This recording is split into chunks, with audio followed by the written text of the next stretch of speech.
আসসালামু আলাইকুম, সবাই কেমন আছেন? আশা করি সবাই অনেক অনেক ভালো আছেন। আজকে আমি তৈরি করব রমজান স্পেশাল সাবুদানা আর কিছু ফল দিয়ে মজাদার এই রিফ্রেশিং ড্রিঙ্কস বা ডেজার্ট। সামনে আসছে প্রচন্ড গরম, সাবুদানার এই ঠান্ডা ঠান্ডা ডেজার্টটি খেতে কিন্তু খুবই ভালো লাগবে। আর এখন তো রমজান মাস চলছে, রমজানে আপনারা সেহরিতে বা ইফতারের সময় এই হেলদি ডেজার্টটা রাখতে পারেন কোনো রকম চিনি ছাড়া। আজকে আমি এই ড্রিঙ্কসটা তৈরি করে দেখাবো, আশা করছি আপনাদের কাছে খুবই ভালো লাগবে। এখন কথা না বাড়িয়ে দেখে নেই আমি কিভাবে সাবুদানার এই ডেজার্টটি তৈরি করছি। প্রথমে একটা ফ্রাই প্যানে আমি 1 কেজি পরিমাণ লিকুইড দুধ নিয়ে নিছি, আর এই দুধটাকে আমি জাল করে অর্ধেকটা করে নেব। এই দুধটা যদি পাতলা হয় এক্ষেত্রে আপনারা এখানে 1 কাপ পরিমাণ গুঁড়া দুধ ব্যবহার করবেন। যেহেতু এই দুধটা অনেকটাই ঘন, এই জন্য এখানে কোনো রকম গুঁড়া দুধ আমি ব্যবহার করলাম না। অবশ্যই দুধটাকে খুব ভালো করে জাল করে ঘন করে নিতে হবে এই ডেজার্টটা তৈরি করার জন্য। এই দুধটা যখন জাল হয়ে যাবে তখন আমি ফ্রাই প্যানটা ধরে একটা সাইডে রেখে দেব, যেন দুধটা খুব ভালোভাবে ঠান্ডা হয়ে যায়।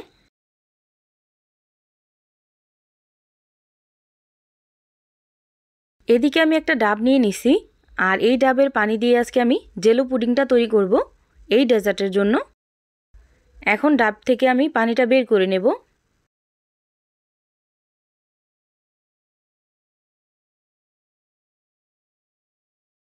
ডাবের পানিটাকে খুব ভালোভাবে আমি ছেঁকে একটা পাতিলে নিয়ে নিলাম। চুলাটা যখন অফ থাকবে ওই অবস্থায় এখানে আমি দিয়ে দিব আগার আগার পাউডার 1 চামচ পরিমাণ। এখন আগার আগার পাউডারটাকে খুব ভালো করে মিশিয়ে নিব। আগার আগার পাউডারটা যখন খুব ভালোভাবে মিশে যাবে ওই পর্যায়ে আমি চুলাটাকে জ্বালিয়ে দিব। এখন অনবরত নেড়েচেড়ে 2টা থেকে 3টা বলক দিয়ে নিব, তারপর আমি চুলাটাকে অফ করে দেব। আর অবশ্যই জেলো পুডিংটা তৈরি করার সময় আগার আগার পাউডারটা খুব ভালো মানের নেবেন, না হয় কিন্তু আপনার জেলোটা একদম পারফেক্ট হবে না।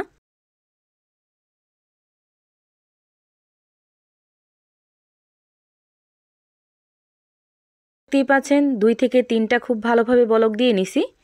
এখন আমি চুলাটাকে অফ করে দেব, আর একটা পাত্রে এই জেলোগুলো সেট করার জন্য রেখে দেব। এটা কিন্তু ফ্রিজে রাখতে হবে না, জাস্ট যখনই ঠান্ডা হবে তখন দেখবেন জেলোটা খুব ভালোভাবে সেট হয়ে গেছে। এদিকে একটা হাঁড়িতে আমি দিয়ে দিছি 1 কাপ পরিমাণ পানি, 1/3 কাপ পরিমাণ দিয়ে দিলাম সাবুদানা। এখন খুব ভালোভাবে এই সাবুদানাটাকে রান্না করে নিতে হবে। সাবুদানাটা রান্না করার সময় যদি দেখেন এরকম ঘন হয়ে যেতেছে ওই পর্যায়ে এখানে কিছুটা পানি দিয়ে দিবেন। আমি এখানে কিছুটা পরিমাণ পানি দিয়ে দিলাম। এখন অনবরত নেড়েচেড়ে সাবুদানাটাকে রান্না করে নেব। আর এই তো দেখতেই পাচ্ছেন সাবুদানাটা কিন্তু খুব ভালোভাবে রান্না হয়ে গেছে। এখন এই সাবুদানাগুলোকে আমি একটা স্ট্রেনারের সাহায্যে ঝরা দিয়ে রেখে দেব, আর ঝরা দিয়ে খুব ভালোভাবে ধুয়ে নিতে হবে। ধুয়ে না নিলে কিন্তু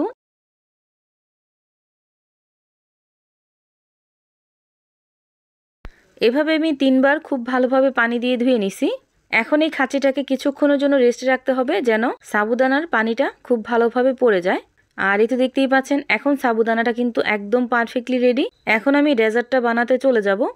এদিকে একটা বাটিতে আমি জাল করে ঘন করে রাখা লিকুইড দুধটা নিয়ে নিলাম। এখানে আমি 1 কাপ পরিমাণ লিকুইড দুধ নিয়ে নিছি, বাকিটা আমি পরবর্তীতে আবার বানাবো।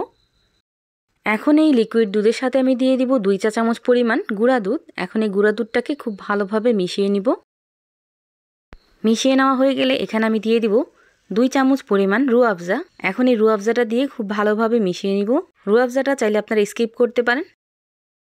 এখন এখানে রান্না করে রাখা সেই সাবুদানাটা দিয়ে দিব। সাবুদানাটা দিয়েও খুব ভালো করে মিশিয়ে নিব। আগে থেকে যদি সবকিছু তৈরি করে রাখা হয় তাহলে কিন্তু এই ডেজার্টটা তৈরি করতে একদমই কম সময় লাগে। আগে থেকে যে আমি ডাবের জেলো পুডিংটা রেডি করে রাখছিলাম ওই পুডিংটা কিন্তু খুব ভালোভাবে সেট হয়ে গেছে। আমি ডাবের জেলো পুডিংয়ে সামান্য পরিমাণ ফুড কালার দিয়ে এইভাবে মিশিয়ে রাখছিলাম, আপনারা চাইলে সাদাও কিন্তু রাখতে পারেন। এখন কিউব করে কেটে নেব।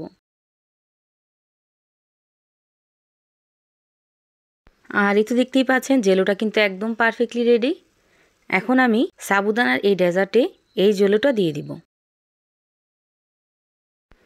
এই পর্যায়ে এসে আপনারা আপনাদের পছন্দ মতো যে কোনো ফল এখানে ব্যবহার করতে পারেন। আমি এখানে অর্ধেকটা আপেল দিয়ে দিলাম অর্ধেকটা আনার, দিয়ে দিলাম একটা কলা। এখন সব কিছু খুব ভালো করে একটু মিশিয়ে নিব। এই পর্যায়ে এসে আমি দিয়ে দিলাম কিছুটা নারকেল। আর এই নারকেলটা কিন্তু ডাব থেকে যেই নারকেলটা বের হয়েছে ওই নারকেলটা আমি এইভাবে স্লাইস করে দিয়ে দিলাম। আর একেবারে নারকেল যেটা হয়ে গেছে ওইটা দিতে যাবেন না, ডাবে যেরকম একটা নারকেল হয় ঠিক ওই নারকেলটা দিবেন। এতে করে খেতে কিন্তু খুবই ভালো লাগবে। এই পর্যায়ে এসে আমার কাছে মনে হলো এখানে আরেকটু কলার দরকার, এই জন্য এখানে আরেকটা কলা কিউব করে কেটে দিয়ে দিলাম, আর কিছুটা দিয়ে দিলাম নারকেল। আর এই তো দেখতেই পাচ্ছেন তৈরি হয়ে গেল মজাদার সাবুদানা ড্রিঙ্কস বা ডেজার্ট। এভাবে একবার হলো বাসায় ট্রাই করবেন, ইনশাল্লাহ আপনাদের কাছেও এই ডেজার্টটি খুবই ভালো লাগবে।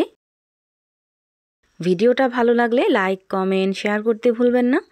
সবাই ভালো থাকবেন, সুস্থ থাকবেন। আল্লাহ হাফেজ।